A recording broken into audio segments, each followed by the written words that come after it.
terkait PEKPP ini, mungkin yang baru pertama kali mendengar, ini yang kita gunakan istilah dari amanat undang-undang. Dari amanat undang-undang pelayanan publik, Undang-Undang 25 tahun 2009. Jadi di dalam Undang-Undang nomor 25 tahun 2009 ini, Menteri Pan-RB, jadi di sini kutipan ayatnya itu, Menteri yang bertanggung jawab di bidang pendahuluan aparatur negara bertugas merumuskan kebijakan nasional tentang pelayanan publik serta melakukan pemantauan dan evaluasi kinerja penyelenggaraan pelayanan publik. Mas Edo, maaf, sebelum melanjutkan, ini dari operator, sepertinya suaranya kurang terdengar jelas. Mas Edo, bisa dikencangkan lagi atau perangkatnya? Suara dari mikrofon saya? Iya, betul. Bagaimana dari bagian? Oke, coba boleh dicoba lagi, Mas Edo? Halo, bagaimana sekarang suaranya terdengar jelas? Mungkin bisa diganti perangkatnya, Mas Edo. Coba Bisa oke.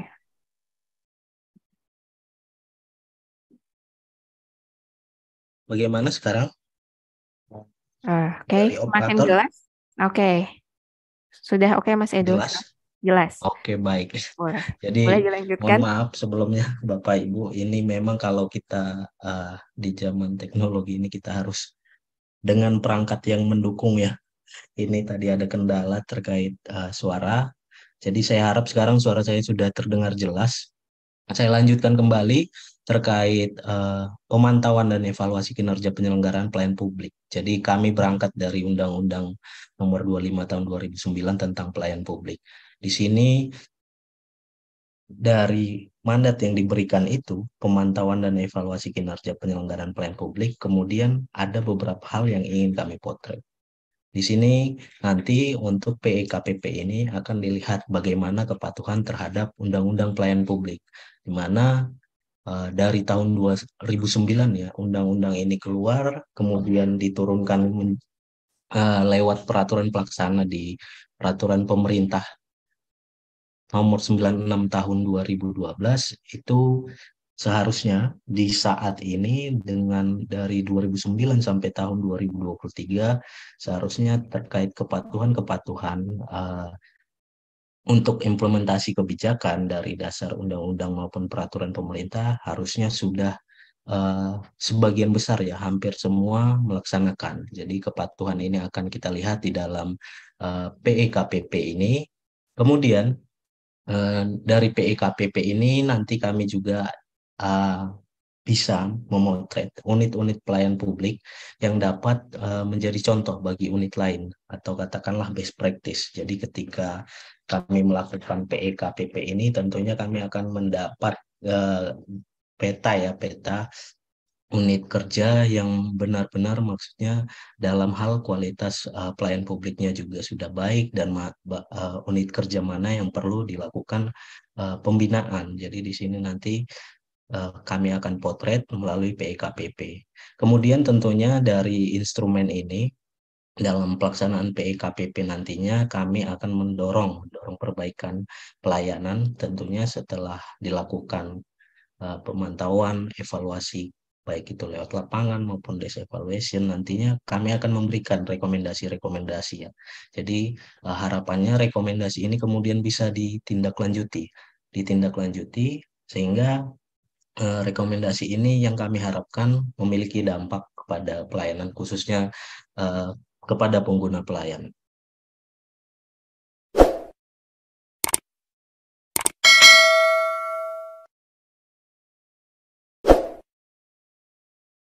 Ini sekedar roadmap pelayanan publik Bapak Ibu. Jadi kita lihat dari kebijakan-kebijakan yang muncul pada tahun sebelum-sebelumnya.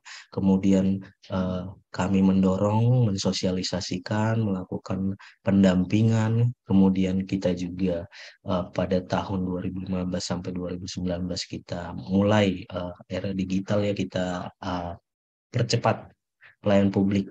Percepatan pelayanan publik baik itu melalui partisipasi masyarakat, e-services, dan integrasi. Kemudian di tahun 2020 sampai 2025 kita harapkan pelayanan publik tidak lagi tingkatannya secara keseluruhan, secara nasional ya, bisa terangkat di dalam level dunia gitu. Jadi bisa best practice-nya dalam level kualitas dunia seperti itu.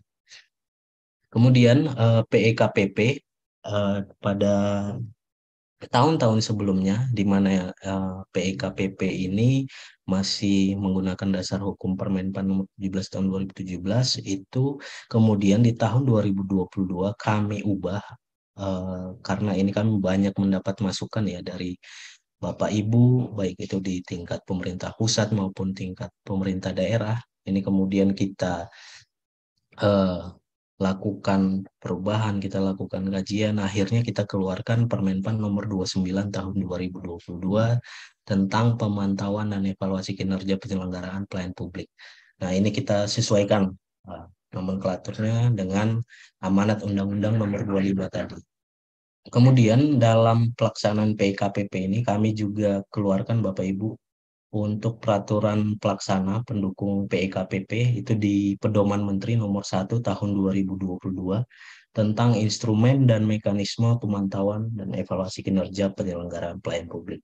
Nah, pedoman inilah yang jadi acuan kami dalam pelaksanaan PEKPP, baik itu kami sebagai evaluator nantinya, baik itu juga Bapak Ibu sebagai unit lokus yang dievaluasi. Nanti di sini kita bisa lihat sama-sama instrumennya apa aja gitu ya untuk pelaksanaan PEKPP ini. Kemudian dari PEKPP ini tentunya kita akan hasilkan output lewat nilai indeks pelayanan publik. Di situ nanti ada kategorinya A, A minus, B, dan sampai F itu nanti akan kita sesuaikan dengan angka-angka indeksnya. Jadi hasil PEKPP-nya itu akan memunculkan kategori nilai indeks pelayanan publik, di mana untuk kategori A itu kategori yang paling bagus itu pelayanan prima. Jadi dia sudah menerapkan seluruh aspek penyelenggaraan pelayanan publik yang baik, baik itu dilihat lewat kesesuaian dengan peraturan perundang-undangan dan juga uh, banyak hal terobosan yang dilakukan untuk menunjang pelayanan publik. Ini sedikit gambaran Bapak Ibu terkait indeks pelayanan publik dari tahun ke tahun, tentunya di tahun terakhir di tahun 2022 hasil pelaksanaan tahun lalu kita bisa lihat di sini dari tingkat provinsi, kabupaten, kota, KL, Polri, dan nasional ini ada IPP nasional 3,88. Nah, di sini secara garis besarnya yang kami lihat nilai per aspek secara nasional ini yang paling tinggi itu ada di sarana prasarana. Jadi sesuai juga dengan tema kali ini ya, Sarpras ini dia sudah ada pada skala 3,84. Saya rasa itu yang paling tinggi dari aspek yang lain. Kemudian nanti seperti yang sebelumnya dari tim kami, tim Asdep Perumusan, di mana lewat Bisa Tanya ini kami juga sudah menyampaikan aspek-aspek kebijakan pelayanan publik, kemudian aspek profesionalisme SDM, dan saat ini kita akan masuk ke dalam aspek sarana prasarana. Ini sedikit saya gambarkan Bapak Ibu Pedoman Menteri nomor 1 tahun 2022. Karena ini yang menjadi dasar kita nanti ya dalam pelaksanaan PEKPP, dan di tahun 2023 ini juga ini masih kita gunakan Bapak Ibu. Di sini nanti kalau Bapak Ibu sudah punya filenya atau belum ya bisa searching, nanti kalau bagi yang belum bisa searching di Google atau bisa langsung masuk ke website Menpan ya untuk download. Ini ada 7 bab nanti Bapak Ibu. Nanti ini untuk yang pertama itu pendahuluan. Pendahuluan di sini kami gambarkan kenapa dilakukan perubahan-perubahan dalam PEKPP dari tahun ke tahun ini. Jadi nanti Bapak Ibu bisa lihat seperti tahun-tahun sebelumnya kami gunakan evaluasi manual, kemudian kami kembangkan evaluasi daring, dan juga di tahun 2022 instrumen transisi ya dengan adanya permen dan pedoman baru. Jadi memang di tahun 2022 kami sedikit ada kendala Bapak Ibu dalam pelaksanaan PKPP itu khususnya di bagian sistem aplikasi yang kita gunakan. Jadi ini memang menjadi PR bagi kami ya untuk pengembangan sistem aplikasi PEKPP. Tentunya karena tahun lalu itu kita menggunakan sistem aplikasi berbagai pakai ya Google Drive. Kita harap tahun ini kami sudah melakukan beberapa progres untuk perbaikan hal tersebut.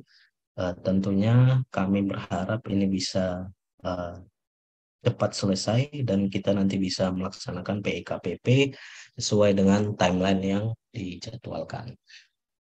Kemudian instrumennya PEKPP ini Bapak Ibu, kalau lihat nanti di Pedoman Menteri Nomor 1 Tahun 2022, di situ ada instrumen dengan dua kode ya, kode A dan kode B. Jadi kode A ini nanti untuk pelayanan publik yang kita gunakan itu yang proses bisnisnya itu luring ataupun hybrid ya. Jadi kita akan potret karena memang untuk untuk saat ini untuk saat ini pelayan publik masih dalam transformasi khususnya untuk ke arah digital. Jadi kemudian ada kode B itu untuk pelayan publik yang full online. Nanti itu tentunya pertanyaan yang muncul di kode A dan kode B ini berbeda.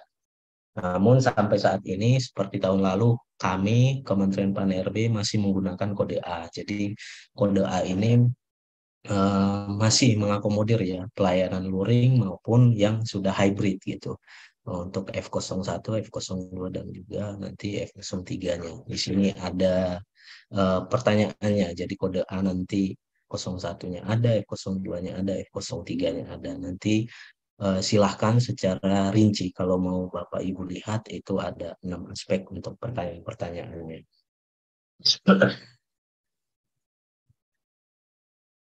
Kemudian untuk aspek dan prinsip dari instrumen tersebut, jadi memang tidak mudah ya Bapak Ibu bagi kami sendiri untuk menyusun instrumen yang memang benar-benar bisa memotret eh, jenis pelayan publik, di mana kita tahu karakteristik pelayan publik, bahkan pengguna pelayan publik di Indonesia ini sangat-sangat beragam gitu ya.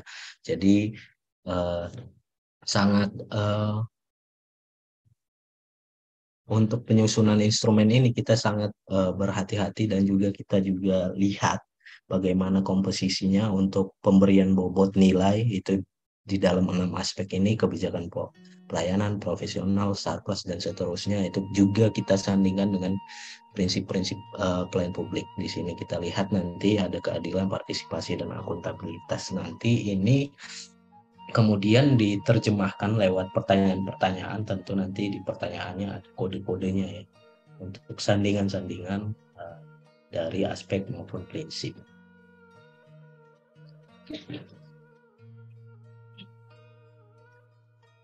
Oke lanjut, ini kita lihat gambaran sedikit terkait di bab 3 ya, Pedoman 1 tahun 2022.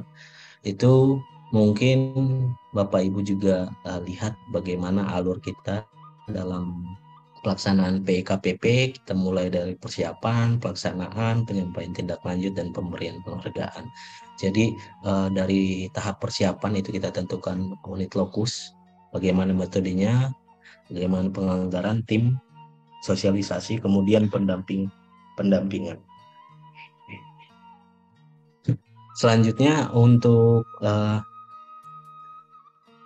masih di mekanisme PEKPP yang berjalan, ini kita akan masuk ke dalam tahap pelaksanaan. Nanti ini di sini prosesnya itu kegiatannya antara lain pengisian kertas kerja masing-masing, yang itu baik dari unit lokus, baik evaluator maupun nanti kita gunakan F03 untuk pengguna layanan. Kemudian nanti dari sini kita juga harapkan penyusunan berita acara dan juga laporan hasil evaluasi. Jadi memang untuk penyusunan berita acara ini nanti kita harapkan dari evaluator dan juga unit lokus ya yang dievaluasi itu bisa sama-sama menyepakati terkait perbaikan-perbaikan yang harus dikerjakan di tahun berikutnya ataupun di saat itu juga untuk tindak lanjutnya. Kemudian tahap terakhir ini penyampaian tindak lanjut dan pemberian penghargaan. Tentunya diharapkan di sini boleh dapat menindaklanjuti ya hasil-hasil rekomendasi dari para evaluator. Kemudian nanti kita juga akan menyelenggarakan kegiatan. Jadi kalau tahun 2022 itu pemberian penghargaannya itu kita satukan dalam satu kegiatan Bapak Ibu. Itu untuk Yanlik dan RB itu kita satukan kegiatan pemberian penghargaannya.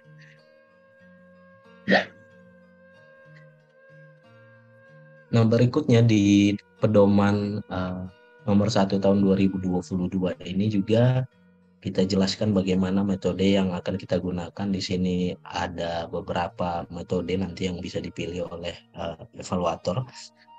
Kemudian tentunya hal-hal yang perlu diperhatikan oleh Kementerian Pan RB sebagai koordinator ya pelaksanaan PIKPP secara nasional, kemudian tim evaluator dan juga unit lokus evaluasi. Jadi saya rasa dalam pedoman menteri ini kita bisa dapatkan sedikit banyak gambaran hal-hal yang harus kita ketahui bersama dan juga harus disepakati bersama. Jadi nanti ketika pra pelaksanaan maupun saat pelaksanaan bahkan sampai akhir pelaksanaan kita dapat memitigasi ya resiko-resiko yang muncul dari pelaksanaan PEKPP ini. Tentunya di tahun 2023 ini nanti kami juga memang belum secara resmi ya kami dari Kementerian Pan-RB melakukan sosialisasi bagaimana pelaksanaan PIKPP di tahun ini karena mohon izin Bapak Ibu, jadi kita masih dalam tahapan proses ya, proses peningkatan, tentunya peningkatan dari dampak. Kita ingin lihat dampaknya juga ya terkait PIKPP dari tahun 2022 sampai 2023. Jadi kami harapkan Bapak Ibu bersabar untuk pelaksanaan PIKPP di tahun 2023 ini. Kita akan lakukan secepatnya nanti ya.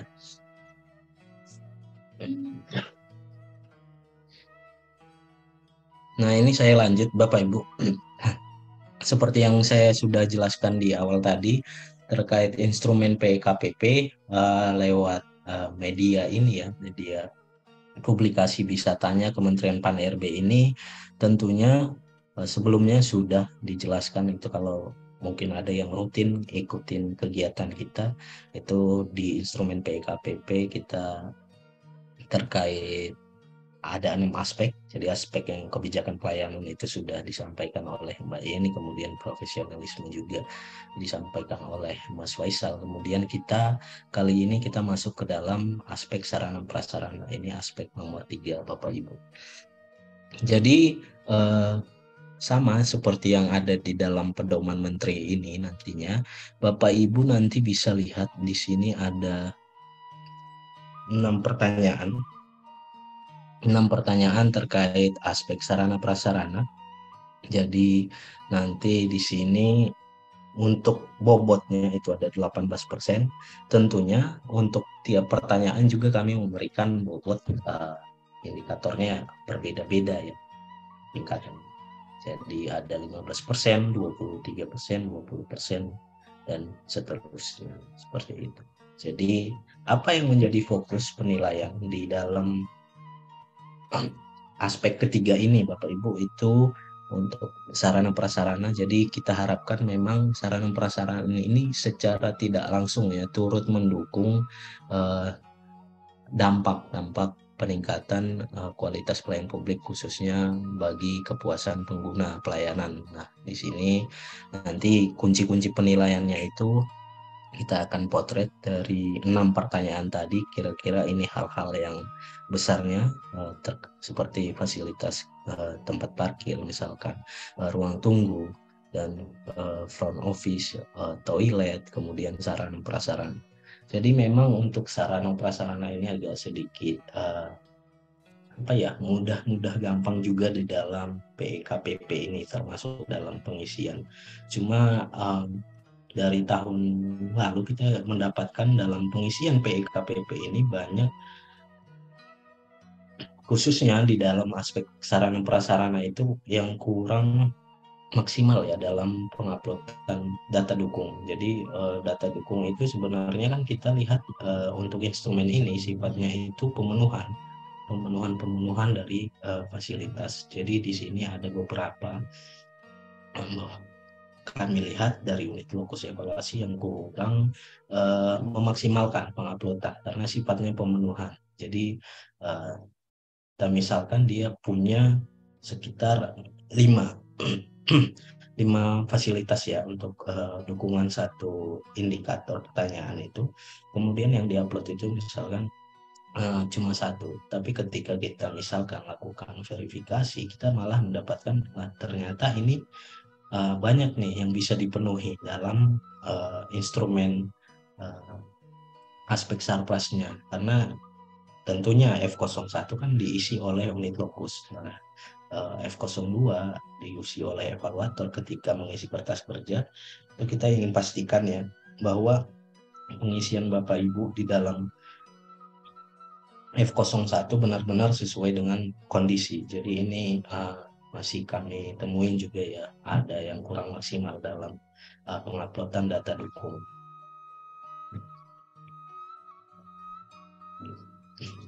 Kemudian kita lanjut untuk masuk ke dalam bagian indikator pertanyaannya. Jadi 6 pertanyaan tadi ya Bapak Ibu untuk aspek ini, aspek sarpras ini. Yang pertama itu terkait ketersediaan tempat parkir. Jadi di sini yang ingin dipotret itu ketersediaan dengan fasilitas yang memadai. Memadai di sini artinya memiliki fungsi-fungsi yang dibutuhkan ya, yang dibutuhkan oleh si pengguna layanan ketika datang ke dalam kantor penyelenggara pelayanan. Nah, di sini ini yang saya sebutkan tadi sifatnya pemenuhan ya dari skala nilai di sini yang kami berikan ini kertas kerja F02 ini kertas kerja evaluator ya. Skala nilainya 0 sampai 5. Di sini kami akan memberikan nilai maksimal ketika ketersediaan itu ada 5 atau lebih ya fasilitasnya. Nah, contohnya itu apa gitu ya? Contohnya misalkan ketersediaan tempat parkirnya itu ada roda 2 dan juga ada roda 4 seperti itu. Kemudian petugas parkir. Nah, ini petugas parkir ini juga kadang agak tricky dalam upload data dukung. Kadang ketika kami melihat di lapangan itu ada security lah kita bilang ya, kita sebut di dalam di kantor penyelenggara layanan. Nah, security ini juga ditugaskan untuk menjaga area parkir. Nah, ini sebenarnya bisa juga ya di upload sebagai data dukung karena memang kita ingin lihat juga fungsinya terkait fasilitasnya itu fungsinya juga berjalan dengan benar seperti itu. Kemudian karcis atau kartu atau misalkan ya sebagai penanda ya yang kita gunakan untuk keamanan dalam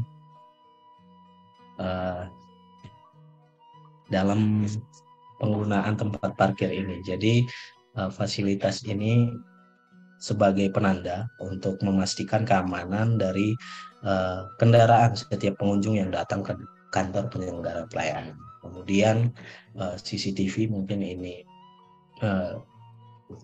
lebih apa ya, lebih advance ya. CCTV di lokasi parkir disediakan atau bahkan ada juga di kantor-kantor kami lihat CCTV-nya dari gedung bangunan kantor itu diarahkan ke arah tempat parkir seperti itu. Kemudian untuk penitipan jaket dan helm, yang penting ini kita lihat ya fungsinya. Jadi misalkan ketika orang datang tersedia tempat penitipan seperti itu, baik itu jaket atau helm atau barang lain seperti itu. Kemudian juga pelindung atau ini di sini kami kanopi atau atap bahan lain ini garis besarnya ya Bapak Ibu, garis besarnya. Jadi kan berarti saklek gitu ya garis besarnya. Jadi di sini kita harapkan juga bisa tempat parkirnya juga yang teduh seperti itu. Dan juga untuk layanan, karena instrumen ini tadi kita bangun untuk mengakomodir ya layanan luring maupun hybrid. Jadi kita juga bisa klaim yang menggunakan pelayanan drive-thru. Jadi ketika keterbatasan tempat parkir, akhirnya menggunakan berinovasi ya. Kemudian pelayanannya dijadikan pelayanan drive-thru. Ini juga sebagai salah satu fasilitas pendukung kami lihat ya. Akan kami potret di dalam indikator ketersediaan tempat parkir yang memadai seperti itu.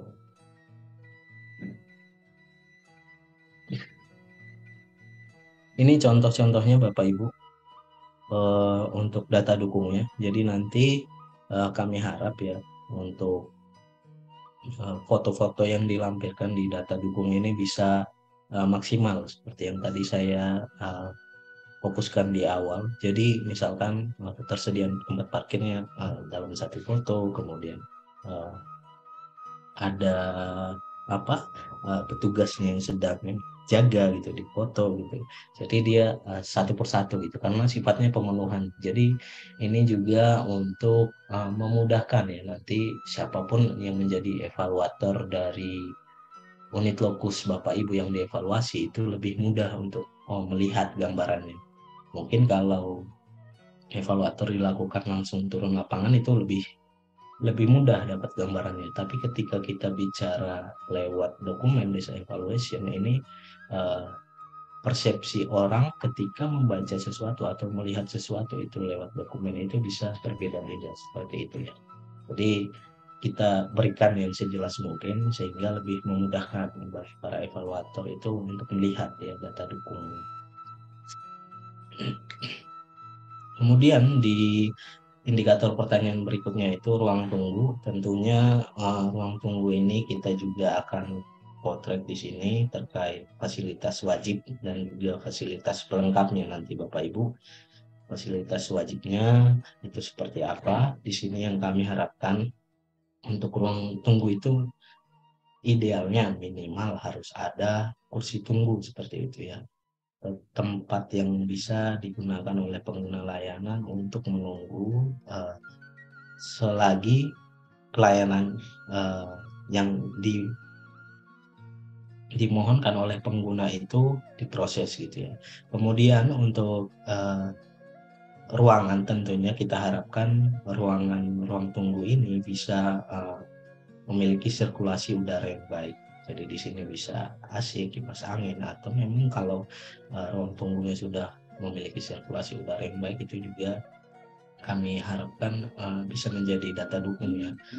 Dan tentunya ya ini idealnya yang harus kita penuhi dalam fasilitas wajib.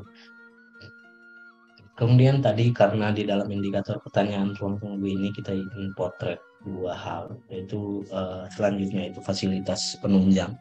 Fasilitas penunjangnya itu ini contoh yang kami berikan di dalam pedoman Menteri, Bapak Ibu, misalkan mesin antrian. Jadi banyak juga ketika pengguna layanan ini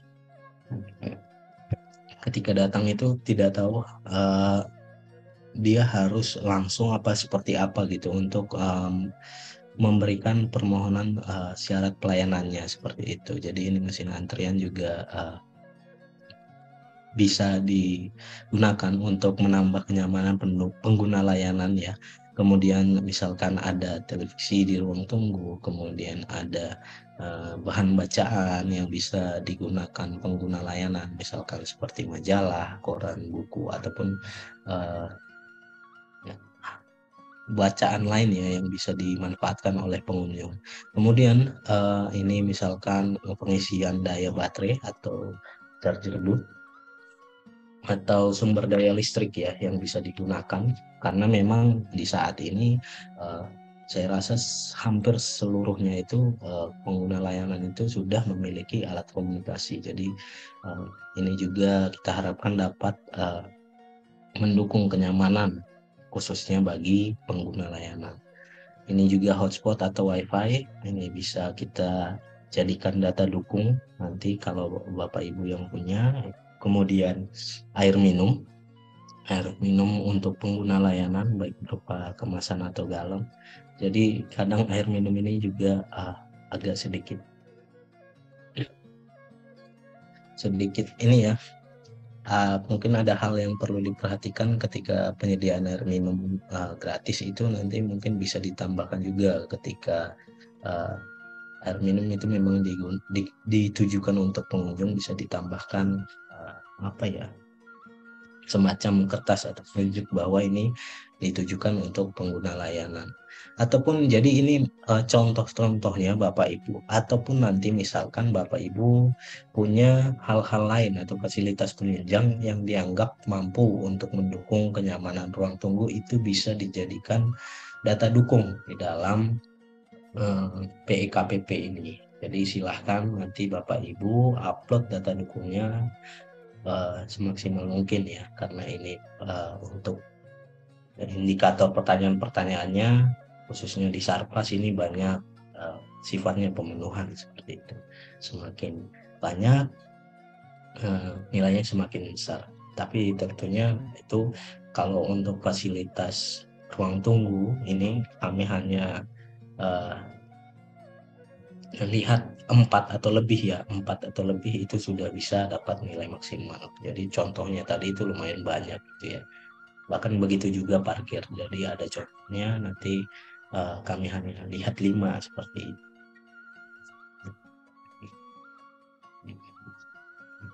Ini contoh bukti dukung Bapak Ibu, bisa difoto atau dilampirkan video terkait fasilitas ruang tunggu yang telah disediakan oleh Bapak Ibu penyelenggara layanan kepada pengguna. Lanjut ini ke pertanyaan nomor 3 ya Bapak Ibu, nomor 17 kalau di instrumen, ini yang ketiga di bagian sarana prasarana. Ini skala nilainya juga sama 0 sampai 5. Kita akan lihat ketersediaan toilet pengguna layanan yang layak pakai. Ini aksesibilitasnya ini ya, tentunya ketika kita terjemahkan layak pakainya ini, kita akan breakdown lagi ke dalam beberapa kondisi. Nah, di sini untuk nilai maksimalnya itu kita akan lihat dengan 5 atau lebih kondisinya. Contohnya kondisinya seperti ada toilet pria dan wanita. Jadi dipisahkan seperti itu ya untuk toilet pria maupun wanita. Kemudian ada wastafel atau keran air yang berfungsi dengan baik, dan juga toiletries, alat-alat toilet yang disediakan di dalam toilet, misalkan seperti tisu, sabun, tempat sampah, pun hal-hal lain, pewangi seperti itu. Kemudian tentunya air bersih Bapak Ibu di dalam toilet ini, karena kita berbicara layak pakai, tentunya air bersih juga akan kita lihat ya. Dan juga ini mungkin nanti bisa menjadi tambahan data dukung ketika ada list ya, daftar gitu di toilet. Toilet itu bagaimana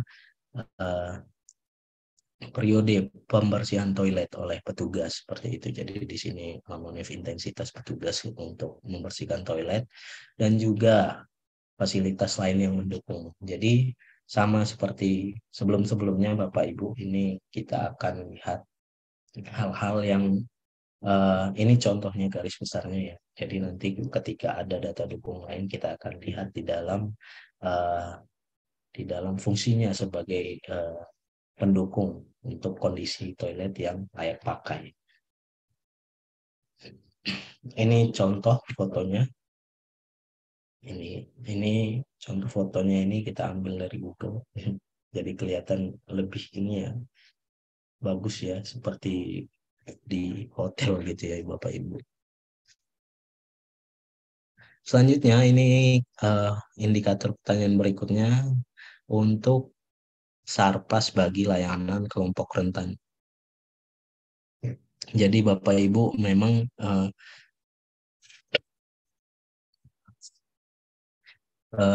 Bapak Ibu yang sudah sering berkoordinasi dengan Kementerian Pan-RB juga mungkin sudah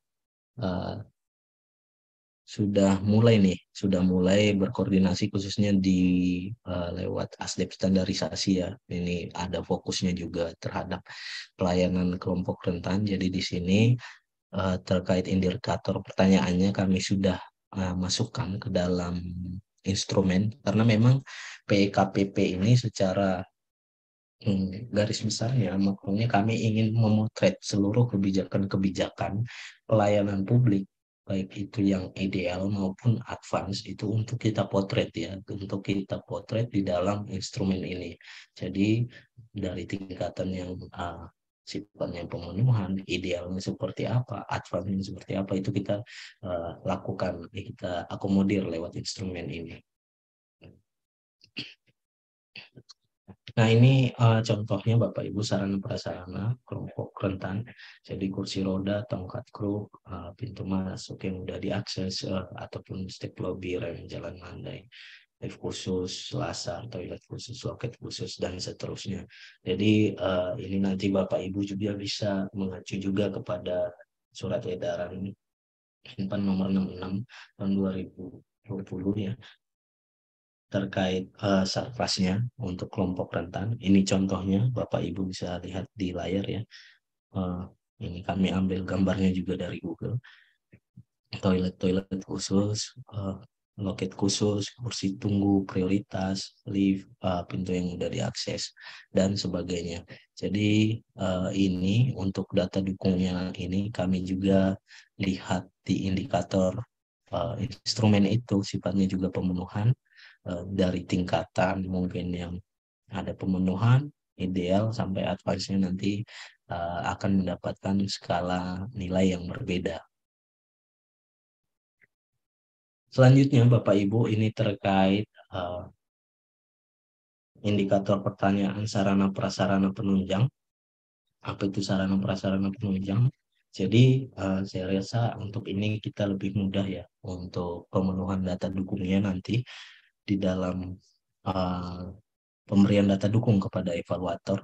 Jadi misalkan ini sarana prasarana penunjang yang dianggap itu misalkan mesin fotokopi, alat tulis kantor, kemudian P3K, kemudian APAR, jadi misalkan alat pemadam api ringan, atau kantin, ruang ibadah, area merokok di ruang pelayanan, jalur evakuasi tempat sampah CCTV. Jadi ini nanti bisa dilampirkan jadi data dukung, atau misalkan Bapak Ibu juga punya uh, fasilitas lain yang disediakan di kantor ya, di tempat unit lokus evaluasi yang dianggap bisa menjadi sarana prasarana penunjang untuk pengguna layanan. Ini nanti bisa diupload menjadi data dukung.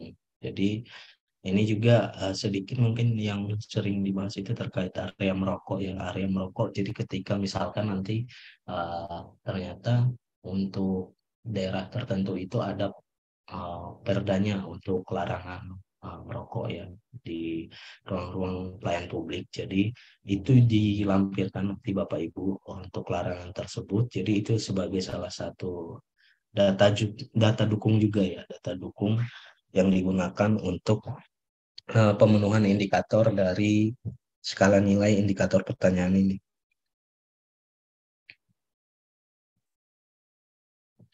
Ini contoh gambarnya Bapak Ibu, bagaimana nanti Bapak Ibu lihat foto dokumentasikan ya sarana prasarana penunjang yang ada. Kemudian lanjut ini di Sarpas terkait sarana front office di informasi di unit layanan. Ini juga menjadi concern juga ya, karena memang kita akui untuk media publikasi informasi itu kita sudah siapkan juga ya. Untuk saat ini era digital tentunya kanal-kanal uh, digital sudah kita buka untuk pengguna layanan, tapi tentu juga seperti yang saya sampaikan tadi dengan instrumen ini kita ingin mengakomodir yang sifatnya masih luring bahkan untuk hybrid, jadi kita ingin juga potret ya. Uh, Idealnya bahkan sampai advance-nya. Jadi misalkan sarana front office-nya itu terdapat petugas ya yang misalkan pengguna layanan datang, ke ruang layanan, dia tahu harus berhadapan dengan siapa untuk menanyakan informasi gitu ya. Kemudian juga terdapat meja kursi yang digunakan pengguna layanan, kemudian layar atau display informasi terkait layanan yang tersedia, dan juga bahan cetak mungkin yang bisa dibawa ya oleh pengguna layanan terkait informasi-informasi layanan apa saja yang kita sediakan, dan juga mungkin untuk register tamu juga ya, register tamu bagi pengguna-pengguna layanan yang mendapatkan layanan di di saat itu, di hari itu. Jadi kita juga harapkan kita menginventarisir ya jumlah pengguna layanan kita yang menggunakan layanan kita berapa. Ini contohnya Bapak Ibu, data dukungnya nanti silahkan dijadikan, didokumentasikan dengan baik, sifatnya juga pemenuhan. Jadi saya rasa itu yang perlu diperhatikan oleh Bapak Ibu dalam PEKPP ini nantinya. Ketika kita melaksanakan PEKPP, tentunya dengan adanya 3 formulir tadi ya, yang menjadi dasar penilaian untuk menghasilkan indeks pelayanan publik. F01 diisi oleh layanan, kemudian F02 oleh evaluator, dan F03 oleh pengguna. Jadi di F01 ini kami harapkan khususnya nanti indikator pertanyaan yang sifatnya pemenuhan itu diharapkan di-upload secara rapi ya. Jadi itu bisa memudahkan para evaluator juga untuk menilai, untuk mendapatkan gambaran bagaimana kondisi area pelayanan publik kita khususnya di bagian Sarpras. Karena ini nantinya mungkin kalau yang sifatnya lapangan itu lebih mudah dapat gambarannya. Cuma kalau kita metodenya dengan desk evaluation atau secara Zoom ya misalnya, itu nanti kita harus bagaimana sebuah dokumen itu, baik itu foto ataupun kata-kata keterangan itu bisa meyakinkan evaluator bahwa kondisi yang sesungguhnya juga sudah terpenuhi. Seperti itu Bapak Ibu. Jadi itu Bapak Ibu dari eh, aspek sarana prasarana untuk instrumen PEKPP.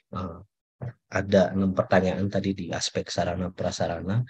Saya harap itu bisa menjadi eh, ini ya, acuan Bapak Ibu khususnya karena di dalam tahun 2023 ini kita akan segera melakukan PEKPP juga. Jadi semoga bisa menjadi tips dan trik nanti ya. Nah, untuk selanjutnya mungkin kita banyak diskusi ataupun sharing, nanti ini akan dipandu lebih lanjut oleh Mbak Tiara. Ya, selanjutnya saya ucapkan terima kasih, saya kembalikan kepada moderator. Baik, terima kasih Mas Edo atas materinya yang sangat komprehensif. Kami buka sesi tanya jawab pada Bapak Ibu yang ada di Zoom meeting maupun di streaming YouTube dapat menuliskan pertanyaannya di kolom chat. Selagi menunggu pertanyaan dari Bapak Ibu, mungkin ada beberapa pertanyaan yang sering ditanyakan unit pelayanan nih kepada kami sebagai pembina pelayanan publik yang bisa kita diskusikan dahulu Mas Edo sebelum nanti ada pertanyaan dari audiens. Ada 2 pertanyaan yang sangat sering ditanyakan oleh unit lokus. Mereka sering sharing bahwa mereka tidak bisa memenuhi indikator yang ada karena masalah anggaran yang tidak difokuskan kepada perbaikan sarana dan prasarana. Boleh Mas Edo diberikan pandangannya terkait hal ini? Dan satu lagi yang sering ditanyakan adalah terkait sarana prasarana kelompok rentan. Apakah harus semuanya terpenuhi, Mas Edo? Karena ada beberapa layanan yang memang tidak cocok dengan pemenuhan beberapa sarpras di kelompok rentan yang sudah dijabarkan di SE tersebut. Boleh Mas Edo diberikan pandangannya terkait hal ini dahulu sebelum kita masuk ke pertanyaan yang ada dari kolom chat di YouTube. Baik, terima kasih Mbak Tiara. Ini sudah dirangkum ya beberapa pertanyaan-pertanyaan. Jadi memang kalau pertanyaan-pertanyaan yang tadi disampaikan oleh Mbak Tiara ini sering juga kami terima ya ketika kami turun ke lapangan tim Kementerian Pan-RB maupun secara Zoom juga ya. Nah, ini juga sudah sering kita diskusikan dengan Bapak Ibu tentunya baik itu di level pusat maupun di daerah ya. Jadi pertama yang terkait anggaran. Jadi memang banyak mungkin sebelumnya ketika di eh, rekomendasi ya terkait Sarpas ini mungkin pertama kita harus perhatikan apakah memang di dalam rekomendasi itu dari hasil PIKPP ini memang dicantumkan ya dalam perbaikan khususnya di aspek Sarpras. Kemudian itu kami harapkan juga bisa menjadi dasar untuk perbaikan. Namun ketika masuk ke dalam sisi dari penggunaan anggaran, jadi memang secara secara langsung ya ini untuk penggunaan anggaran dalam perbaikan apa tadi sarpas-sarpas ini. Eh, jadi kita lihat dulu ini sarpasnya ini dalam artian ini masih kondisi yang ideal memang. Jadi memang yang ideal ini banyak juga yang bisa kita gunakan. Dalam hal ini inovatif ya seperti itu, inovatif untuk pemenuhan-pemenuhan fungsinya, pemenuhan-pemenuhan fungsinya dalam mendukung Sarpras tadi. Kemudian Bapak Ibu juga jangan khawatir karena di dalam pertanyaan di aspek Sarpras ini kita juga eh, memberikan bobot penilaian yang berbeda-beda ya tadi seperti yang saya sampaikan di awal. Jadi memang saya rasa kalau untuk Sarpas tadi ditampilkan di awal, saya tampilkan di awal untuk indeks pelayanan publik nasional itu aspek Sarpas ini mendapat nilai skala yang paling tinggi dari 6 aspek lainnya. Jadi saya rasa untuk Sarpas ini cukup cukup ini ya cukup cukup cukup banyak yang sudah hampir bisa memenuhi, mungkin di level ideal. Mungkin yang di bagian rekomendasi-rekomendasi yang lebih advance itu yang perlu apa yang masih masih kurang, masih terkendala di Bapak Ibu khususnya untuk penganggarannya. Tapi ini ya tidak usah khawatir Bapak Ibu karena memang di bagian Sarpas ini nanti ketika kita tidak bisa mendapatkan nilai maksimal dari situ kita bisa ambil nilai-nilai maksimal dari indikator-indikator pertanyaan lain. Ketika memang dalam hal ini Bapak Ibu terkendala dalam anggarannya karena mungkin anggarannya bisa dianggarkan dalam 2 tahun ke depan baru bisa dilakukan tindak lanjutnya ya. Jadi memang itu satu hal yang berbeda gitu ya. Tapi itu juga kami sudah perhatikan untuk aspek Sarpas ini, bobot-bobotnya juga sudah kita sesuaikan Bapak Ibu, baik itu di tingkat pemenuhan untuk yang ideal dan juga yang untuk advance-nya. Kemudian tadi terkait ini ya, kalau saya tidak salah tangkap tadi terkait Sarpas untuk kelompok rentan. Jadi untuk kelompok rentan Bapak Ibu memang saat ini kita juga sudah lihat ya banyak fokus kebijakan pemerintah pusat juga untuk pelayanan bagi kelompok rentan. Jadi di sini untuk kelompok rentan ini Bapak Ibu memang tadi di indikator pertanyaan yang keempat kalau tidak salah ya yang keempat itu indikator pertanyaan yang keempat di aspek Sarpas kita akan potret terkait Sarpas kelompok rentan. Nah di sini bagaimana untuk tingkat pemenuhannya? Jadi eh, Bapak Ibu saat ini memang untuk tingkat pemenuhannya itu khususnya bagi yang tidak apa ya dibilang di mana karakteristik pelayanannya itu sebenarnya pengguna layanannya itu bahkan sulit ditemuin ya untuk kelompok-kelompok kaum rentannya seperti itu.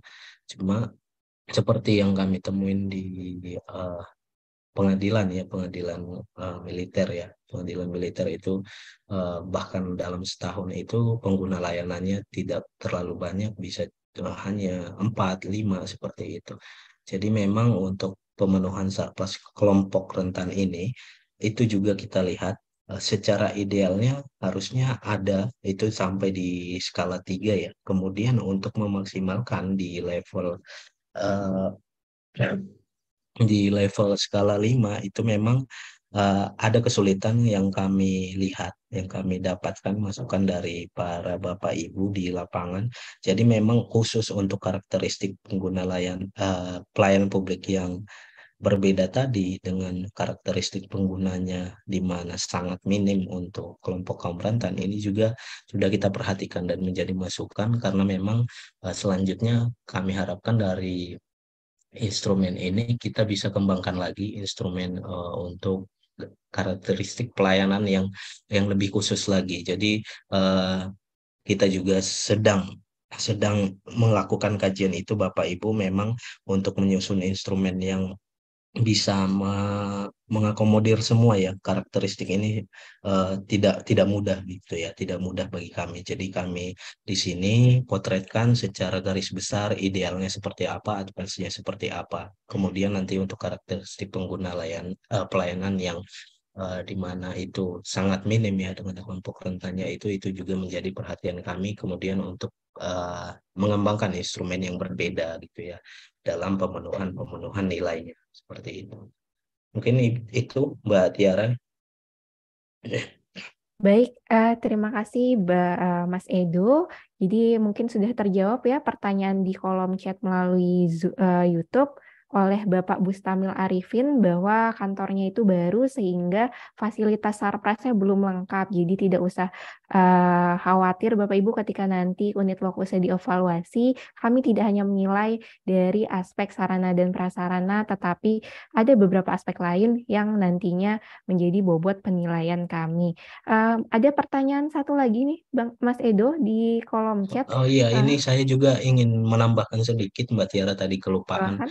Memang bahkan untuk pemenuhan surplus ini kita juga temuin ya beberapa kendala kadang di kantor pelayanan itu, bahkan itu sebagai cagar budaya ya, cagar budaya yang tidak bisa eh, dilakukan kondisi-kondisi untuk perbaikan perbaikan sarplasnya gitu ya untuk menindaklanjuti rekomendasi-rekomendasi ini. Tapi kita dari Kementerian Pan RB mendorong Bapak Ibu untuk memenuhi idealnya fungsinya seperti apa, atau kita dorong lagi mungkin untuk kalau untuk secara nilainya kita arahkan untuk lebih memaksimalkan di aspek-aspek yang lain seperti itu. Terima kasih Mbak Tiara. Ya, baik. Ini ada pertanyaan dari Ibu Dara Pratiwi terkait pelayanan online. Jadi di kantornya sudah ada pelayanan online sehingga Sarpras penunjang tidak berfungsi karena masyarakatnya sudah tidak datang. Begitu pula dengan layanan mereka yaitu jemput bola untuk kaum difabel, sehingga Sarpras kelompok rentan untuk layanan inklusifnya itu tidak disediakan. Bagaimana Mas Edo? Boleh dijawab? Kalau boleh tahu ini dari kantor mana ya Mbak? Ada disebut nggak? Tidak disebutkan Mas Edo, mungkin ini seperti layanan jemput bola, mungkin biasanya dari Dukcapil ya. Oke, layanan Dukcapil ya, ya. Oh, untuk pelayanan Dukcapil. Jadi terkait Sarpras ya, mungkin yang kita lihat kalau tadi di dalam pedoman menterinya itu kan ada dua kode Bapak Ibu, kode A untuk yang luring dan hybrid ya juga ya, hybrid. Jadi yang konvensional sudah mulai beralih ke ditransformasi ke arah digital, dan juga yang benar-benar full online. Full online di sini memang untuk kode B ini kita tujukan untuk yang benar-benar full gitu ya Bapak Ibu. Seluruhnya itu menggunakan proses bisnis dari awal sampai akhir itu full online. Jadi memang tidak tidak tidak perlu ya, tidak perlu memotret lagi sarplasnya itu yang untuk mendukung kepuasan dari pengguna layanan. Nah, namun kalau kita lihat kembali ya untuk khususnya di kantor pelayanan Dukcapil sendiri ya, ini kalau kita lihat lagi pengguna layanannya sebenarnya cukup beragam di daerah itu.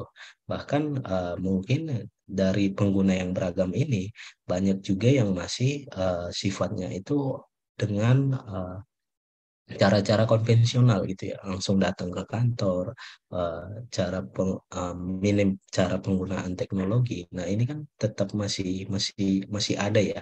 Jadi mau nggak mau di instrumen kami itu tetap kami potret di kode layanan untuk untuk yang luring maupun hybrid. Namun jika memang ini ya kondisinya benar-benar full online, nanti ini akan dipertimbangkan ya supaya karena eh, untuk full online ini sebaiknya memang digunakan layanan kode layanan B gitu ya, kode layanan B kalau online. Cuma masalahnya ketika nanti kita mendapatkan indeks pelayanan publik ya, nanti kita akan buatkan rata-rata atau gambaran indeks pelayanan publik secara nasional, tentunya ini tidak bisa kita gabung antara yang luring dengan online gitu ya. Jadi ini juga harus kita uh, petakan lagi Bapak Ibu terkait layanannya itu, apakah kami juga harus meninjau emang benar-benar full online kah sehingga bisa digunakan kode layanan atau instrumen yang berbeda untuk memotret hal tersebut. Mungkin itu Mbak Tiara. Baik, semoga terjawab ya Ibu Dara Pratiwi. Untuk selanjutnya sepertinya sudah tidak ada lagi pertanyaan melalui chat Zoom maupun YouTube. Di sini ada yang bergabung dengan Zoom kami, ada Bapak Dani dari Pangkal Pinang dan Bapak Muhammad Fadullah. Apakah ada pertanyaan, Pak? Baik. Jika tidak ada, mungkin dapat kami akhiri sesi ini. Mungkin Ya, Mbak Tiara, izin Mbak Tiara. boleh, Mas Ini Edo, mungkin masih ada yang ingin ditambahkan? sebelum kita tutup ya, saya ingin menambahkan sedikit aja mungkin karena memang kalau kita lihat di apa eh, yang bergabung ya di dalam eh, forum ini, bisa tanya kebijakan Pan RB ini, memang nanti lebih banyak ini dari unit-unit lokus evaluasi. Mungkin saya sedikit sharing juga pengalaman ketika kami turun ke lapangan untuk melaksanakan PEKPP ini. Jadi tadi juga saya sudah sampaikan beberapa kali untuk aspek Sarpras ini banyak sifatnya pemenuhan Bapak Ibu. Jadi nanti ketika melakukan pengisian F01 di PEKPP ini, khususnya bagi Bapak Ibu, itu bisa dimaksimalkan ya. Jadi satu kondisi mungkin bisa diwakili oleh satu foto gitu ya. Jadi itu bisa lebih memudahkan evaluator ketika kita melakukannya lewat Zoom ataupun media online. Mungkin itu yang bisa saya tambahkan sedikit sharing untuk tips dari PEKPP ini dalam proses penginputan data dukung. Demikian Mbak Tiara, terima kasih Bapak Ibu saya ucapkan.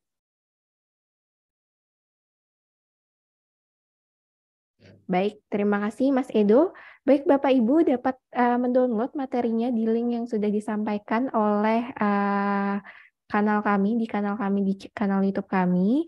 Dan jangan lupa Bapak Ibu dapat memberikan saran dan masukan kepada kami ke Deputian Pelayanan Publik melalui survei kepuasan masyarakat yang linknya juga sudah disampaikan di kolom chat. Sebelum saya akhiri, saya ingin mengucapkan terima kasih sekali lagi kepada Bapak Ibu yang telah hadir dalam Bisa Tanya Kemenpan RB kali ini. Terima kasih juga kepada Biro Dakip Kemenpan RB yang telah memfasilitasi kami dalam forum yang baik ini. Demikian yang dapat saya sampaikan. Wabillahi taufiq wal hidayah. Wassalamualaikum warahmatullahi wabarakatuh.